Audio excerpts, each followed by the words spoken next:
In 1782, Martin Van Buren was born in Kinderhook, New York. He grew up speaking Dutch at home, the only U.S. president whose first language was not English.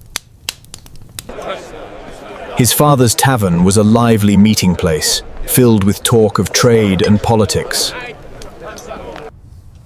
Here, young Martin absorbed the rhythms of persuasion and the art of politics. Though raised modestly, he learned the values of hard work and community.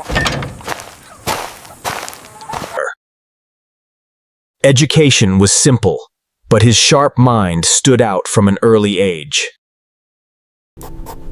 He developed discipline and a hunger for learning.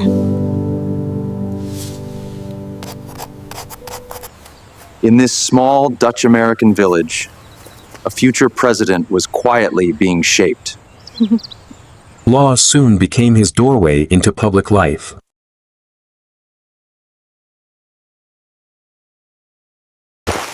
And so began his journey beyond the quiet village.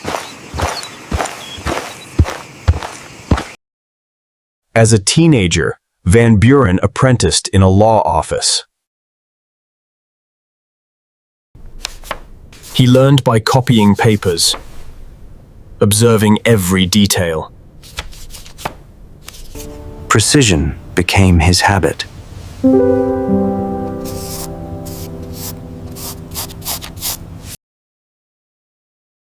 The rhythm of argument sharpened his mind.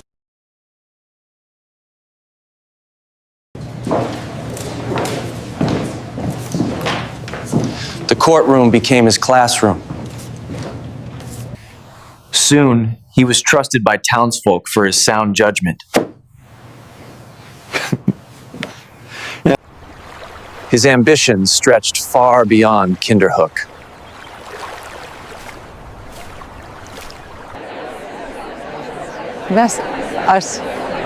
Politics drew him naturally.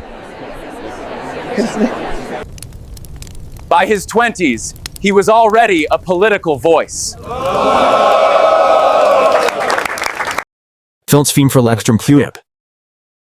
His clarity and persuasion won him allies. His practice grew, and so did his reputation.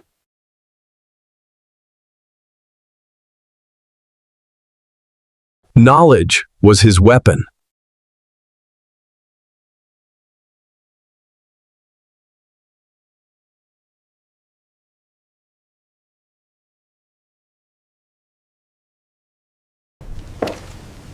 Networks of friendship became political bonds.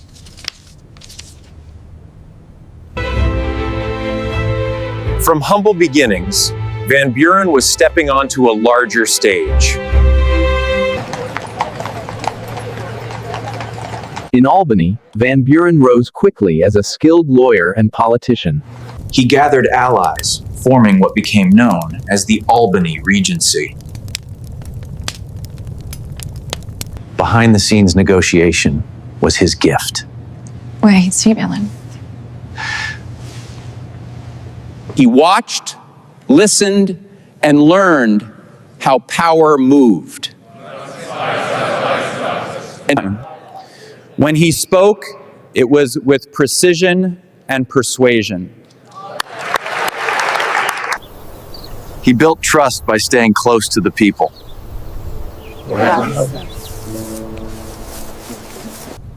His networks stretched across the state.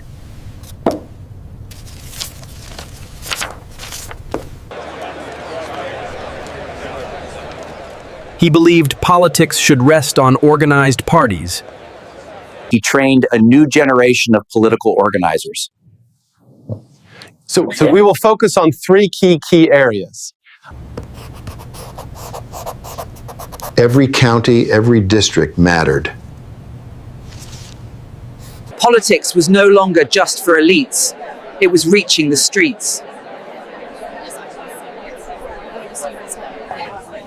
He became known as the little magician, charming, clever, effective. Soon, he was elected to the U.S. Senate. In the Capitol, he showed the same sharp instincts. He preferred careful strategy over fiery speeches. In chaos, he kept his composure.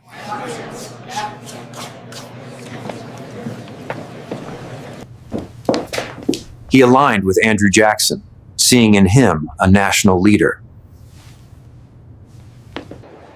Van Buren became Jackson's trusted political architect. Voiceover. He helped build one of the first truly modern campaigns.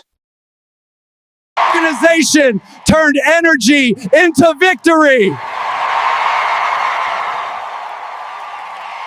Success confirmed his vision of party politics.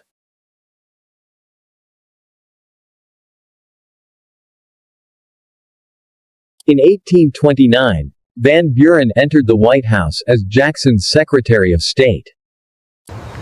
He was Jackson's loyal ally, a steady hand in turbulent times. He represented America abroad with dignity.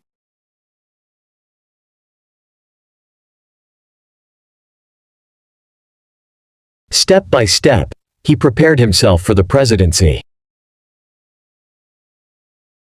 In 1837, Martin Van Buren took the oath as America's 8th president.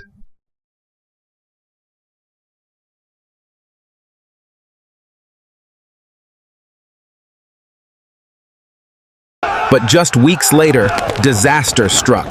The Panic of 1837. Banks collapsed, businesses failed, families lost everything. The crisis consumed his presidency.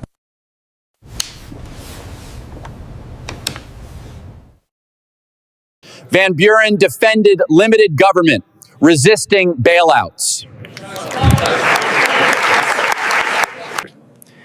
He called for an independent treasury to stabilize the system.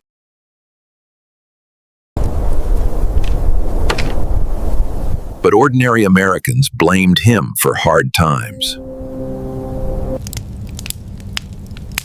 His elegant manners earned him cretins, who called him out of touch. Opponents painted him as an elite, the dandy president. The Whigs seized the moment, uniting against him.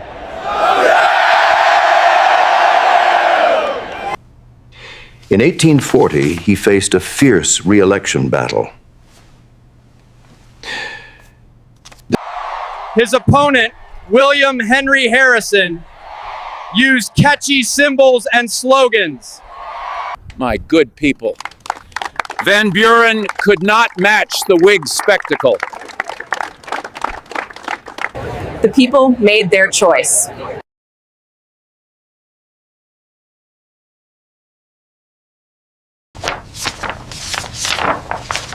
He lost in a landslide.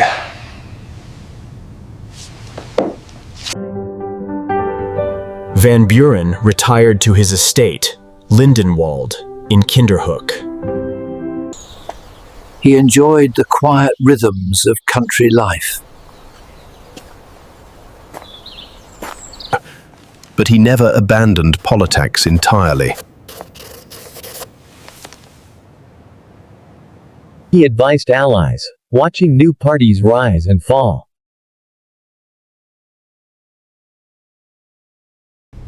Though no longer in power, his influence endured. Years passed in peace at his home in New York.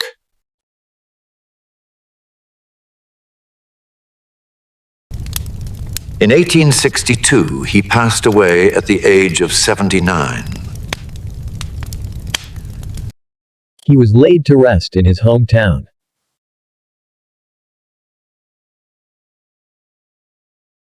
Martin Van Buren, the architect of modern American politics, a master of organization and strategy. If you liked this, Don't forget to like, share, and subscribe so we can keep bringing you more great stories.